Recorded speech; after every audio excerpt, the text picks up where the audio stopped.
Turn to the 12th chapter of John.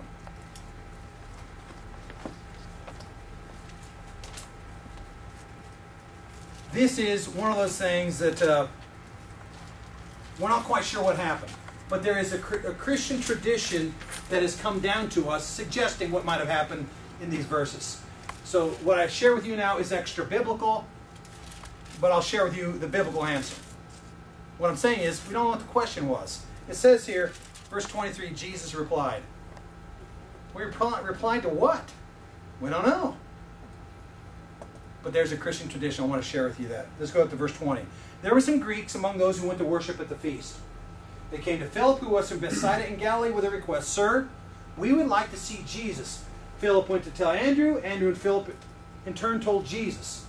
Obviously, at that point, they asked him a question that says Jesus answered them. What did they ask him? I think it's important to know. The Bible doesn't tell us. So I don't know. Maybe we shouldn't even play around with it, but I'm going to play around with it anyway, because I do know this tradition, okay? And here's the tradition. Take it for what it's worth. The Prince of Edessa said, we want all the great teachers here in Athens. All the great ones. All around the world. Let's get them here. And somebody probably said to him, there's a guy named Jesus. He's creating quite a buzz down in Galilee. You might want to think about getting him up here. And the Prince of Edessa said, pretty good? Awesome. This guy's good. I mean, they say, and you know how many teachers there are down there, they say that he's the one that sticks out. They say he teaches with authority, not like the rest of them. Well, what does that mean? I don't know exactly, but they say he's the best. Well, let's get him up here then. Well, I don't think he's going to come. You know, first he's Jewish, not going to get along with Athens so well, and then, you know, so they started discussing it, and some things got thrown around about him, and pretty soon this is what they're saying. Let's make him a deal. Let's give him three things. Number one, Prince of Edessa said, I'm going to send you 8 guys down. You go check him out. And you tell him that we will give him an endowment. My understanding is he's a poor guy. What do you guys say? He sleeps on bridges or something? There's no place to lay his head? Oh, for crying out loud. We'll give him an endowment. We'll give him some money. He will never have to worry about money the rest of his life. Buy anything he wants. Whenever he wants. We'll give him some money. Number 2, we'll give him some real disciples. Not like these goobers he's running around with. And I've always thought about this. Haven't you? The Sons of Thunder. Who are these guys, you know? Always kind of see them with a motorcycle jacket, you know, Sons of Thunder written across the back. Not these guys, no. You know, the prostitutes and midgets he's running around with. Come on, we can give him some real disciples. PhD candidates. PhDs that will take his message all around the world. People all around the world will know who this Jesus guy is before we're done with him. And then we'll give him a third thing. You told me, didn't you, that they kill prophets down there? Sounds like a prophet to me. I think he's going to die. And all the 8 guys say, yeah, he's going to die if we don't get him up here.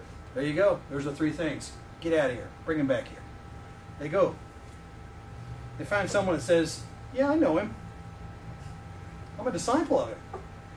Well, could you introduce us to him? Yeah, I think I could. And they wind their way to Jesus. And they said, Jesus, Prince of Edessa really wants you, man. I mean, he really wants you. He'll give you all the money you ever dreamed of. He'll give you some real disciples, not these goobers you're running around with right now. And he'll give you a long life. You'll live to 70, 80, maybe 90, maybe beyond. Your name will be known all over the world if you'll come with us. Now, I don't know what he would have done at that point, but I'd rather imagine he said, thanks for coming, guys. Hang on just a minute. And I imagine him going off, looking up, and saying, Abba, you remember when it says that the devil went away, but it didn't really go away for good? Kind of intimated he'd be back. I think he's right there. And I think Jesus looks up and he says, Abba. He goes right back. He says, thanks for coming. But the hour has come for the Son of Man to be glorified. This is my time. Right here, right now.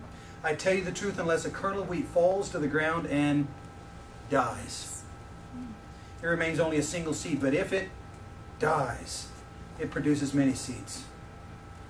The man who loves his life will lose it, while the man who hates his life in this world will keep it for eternal life. Whoever, and I imagine he looks over at his disciples right now and he says, hey guys, y'all know I'm about ready to go into Jerusalem, and I've told you I'm going to die, but then I'm going to tell you this too. Whoever serves me must follow me. To Jerusalem, to death, and to the cross. Whoever serves me must follow me. And where I am, my servant will also be. My Father will honor the one that serves me. Then this is what I imagine just in my mind as I look at this. I can imagine Jesus going over here, grabbing his breast, looking up to heaven, and saying, Abba, my heart's troubled. What shall I say? Father, save me from this hour?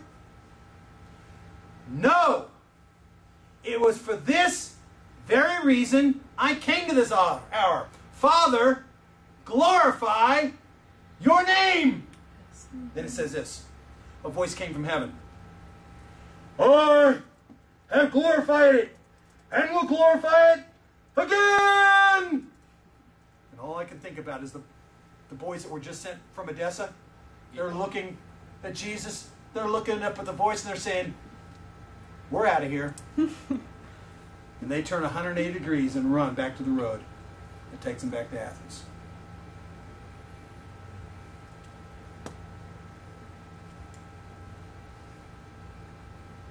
Hey, you preachers. Maybe preacher wives. Maybe businessmen. Someday you're going to get a better offer. And our whole evangelical world is built on, if you get a better offer, that's an open door. Walk through it. That was a better offer. Jesus didn't walk through the open door. What if it's the devil that opened up the door?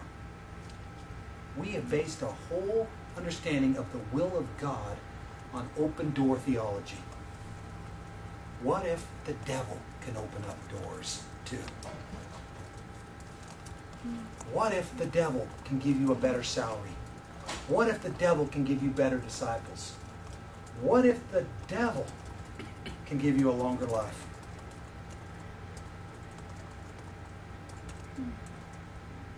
You see, if you've died, you're going to do his will, not the will of the Prince of Edessa or the President of the United States or your wealthy boss. Or the district superintendent that just said, I've got a much bigger church for you, and I need for you to take that church. And it's obvious. You're going to get more money.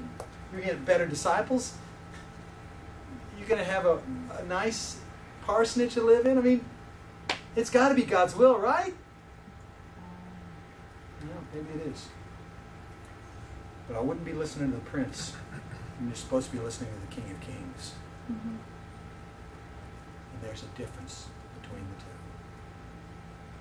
And the only person that's going to know well the difference is the person who has died, who is patoxos in the spirit. I told you a little bit about my life, and I don't want to open up so much that you get bored with my pitiful little existence, but I was an athlete at the University of Kansas. When I was in high school, I was a quarterback. I was a second-string quarterback, which means I never played, so I was a terrible quarterback. I was a point guard when I was a freshman in high school, but I was a lousy point guard. I was a wrestler in high school. I was a lousy wrestler. But I discovered I could do one thing better than almost anybody in the nation. I could throw a 1.6 kilo discus all the way to where I was third in the nation. And I went to the University of Kansas. And I got to be second in the nation, throwing a 2 kilo discus, 4.4 pounds. Third in the nation. I was a Big 8 champion. I was invited to try out for the Olympic team. And there was only 2 college guys who were even invited. You really don't get good at this event until later on in your life. I was one of 2 college guys to try out for the Olympic team in 1980. Pretty good. It was about 2 years later where I was asked to throw my final meet at the national championships in Provo, Utah. And I threw, and I wanted to be national champ. I wasn't national champ. I didn't make it. I'm walking away from the discus ring. My career's over. I'll never throw it again. It's done. As I'm walking, I'm kind of dejected. Someone came up and says, "You all right?" Yeah, just lost, you know. "Hey, would you like to come and come with me? We'll go watch Michael Carter throw the shot put." Michael Carter was an awesome shot putter. Eventually played football for the San Francisco 49ers. And I said, "Not really. Come on." All right, whatever. So I was sitting there.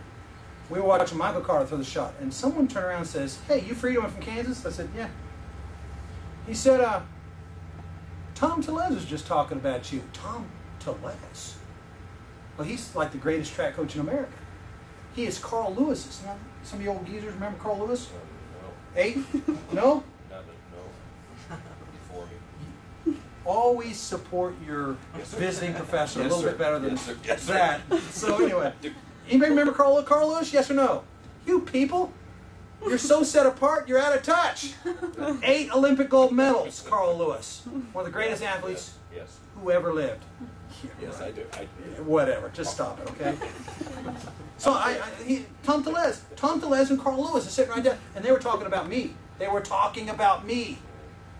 And I said, "Really? What was he saying?" I asked him, he's right there. Well, he was right there. So I said, "Coach Tellez, Matt Friedman, University of Kansas, I understand you were just talking about me." He said, yeah, we were. That discussion didn't go so well, so let me try this again. Yeah, Coach Tellez, what were you saying? Now, I'm thinking he's about ready to lay on me a major compliment. Because I am 6'2", at that point about 220 pounds. I'm very light, and I'm very small. And I'm not on steroids, you can tell. Everybody else I'm throwing against is 6'8". They're on steroids. They can probably bench 500 pounds apiece. They're huge specimens. And I'm just like almost as good as they are. I'm figuring he's going to say something really good about my form. Because it can't be my physique that's keeping me up with these guys.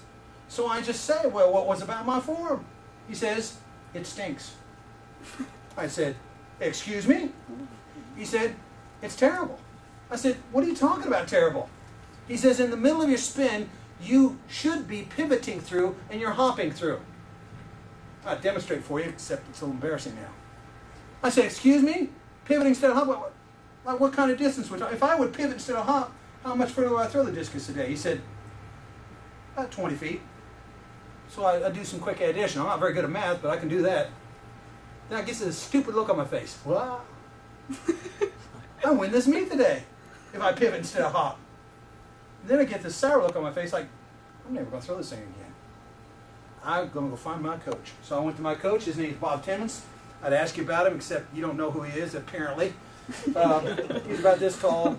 Coach, the greatest miler who ever lived in America, Jim Ryan. He happens to be my coach. He's my personal coach.